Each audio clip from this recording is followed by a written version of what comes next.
ኮሚሽን ተሃድሶ ፌደራል ዲዲአር ንቲፒኤፍን ካብ ኣርሚ ሰውዓ ንዝተመለሱ ተጋደልትን ጥራሕ ክወሃብ ወሲኑሎም ቢሮ ሰላም ጸጥታን ትግራይ ድማ ነዚ መልሲ ሂቡ ብኣይቲ ጌታቸው ረዳ ዝምራሕ ውድብ ስምረት ክሱ ከም ዘልዓለ ተፈሊጡ ናይ ዝብሉን ካልኦት ሓደሽቲ ሓበሬታታት ሒዝናልኩም ቀሪብና ኣለና ክሳብ መወዳእታ ዜናና ላይክ ሼር ሰብስክራይብ በመግባር ክትከታተሉ በኸብረና ዕድም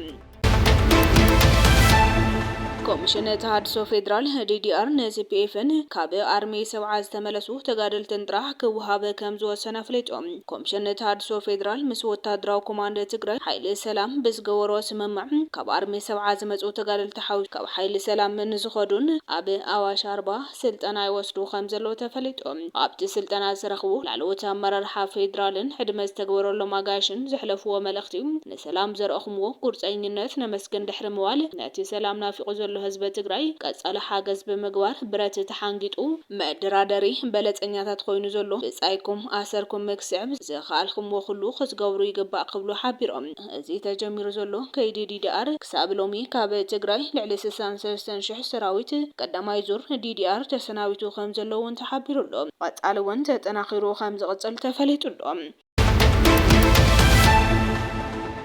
ዝቢ ኣብ ዘይፈልጦ ዓዲ ኸይዱ ማእሰን ጽፍለይ በለም ኩናት ከም መጀመሩ ሙድውን ቀሊል ኢሉ ዝሓሰበ ስርዓት ብልጽግና ብዓይኒ ዕሙተይ ናብ ኩናት ብምእታው ንህዝቢ ብምግፋዕን ብምጉስቃልን ክብረን ስም ሃገርን ኣበላሽው ብዝሕ ሕፍረት ብዛዕባ ሰላምን ምክኣልን ክዛረብ ምርኣይ ኣዝዩ ዝገርም እዩ ዝበለ ቢሮ ሰላም ጸጥታን ትግራይ እዛ ብሓገዝ ለኣኽቲ ግብረአከይ ብዝተረኸበት ሕርጓቶም ኣብ ከተማታት ሳዕርን ቆጽልን ተኺለም ከተማታት ኣማዕሪገት ትብል ደርፊ ዓያሹ ከዘውትር ዝጸንሐ ጉጅለ ሕዚ ድማ ምእንተ ሰላም ክብል ንሰራዊት ትግራይ ነጻጺለም ንንበይኑ ዲዲአር ጀሚሮ የለኹ ትብል ናይ ብሃማት ቀልዲ ዘርጊሕሎ ይደሎ እቲ ብሕገነ ስርዓትን ምግዛእ ነውሩ ዝኾነ ስርዓት ብልጽግና ሕጋዊ ፈራም ስምምዕነት ፕሪቶሪያ ንጎን ገዲፉ ነቲ ኣብ ትግራይ ዘሎ ጨንፈር ቤት ጽሕፈት ተሃድሶ ኮሚሽን እውን ከይፈለጦም ምስ ውልቀ ሰባት ተረዳድኤ ከምቲ ገይረና በለ ይህውቱ ተለይሉሎ ካልእ ዘደንጹ መነወሪ ስርዓት ድማ ኣባላት ሰራዊት ትግራይ ከም ዜጋታት መጠን ክረኽብዎ ዝግባእ ናብ ተልእኾ ምኽባር ሰላም ኬድካ ዝርከብ ረብሓ ከም መጠበርን መኸብለልን ሜላ ገይሩ ክጥቀመሉ ይፍትን ምህላው ኢሉሎ እቲ ዝሕፍር በልጽግና ነዚ ተበግሶ ዝወሰድ ኩሉ ምኽንያት ብርቱዕ ድሌት ሰላም ስለ ዘለኒ ክብል እንከሎ ዝብስ ኣብ ዘይፈልጦ ዓዲ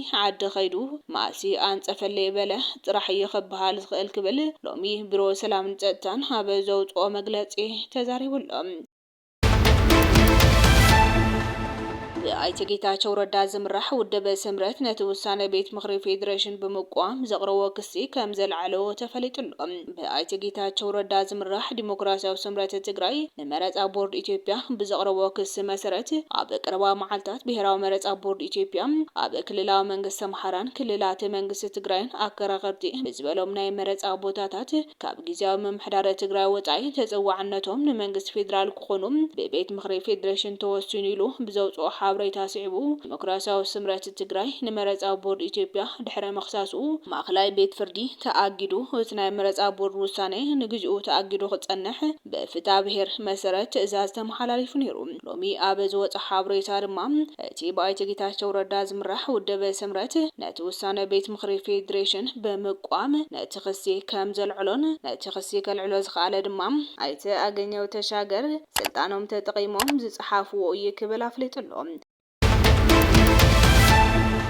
أبركم تختاتلتي كواليتي ميديا لو مستدلو حدشت حابريتاتات نزوم استختاتلكموم يمثلون رم سنة مكتالكم دما هزينينا نمسكن سلام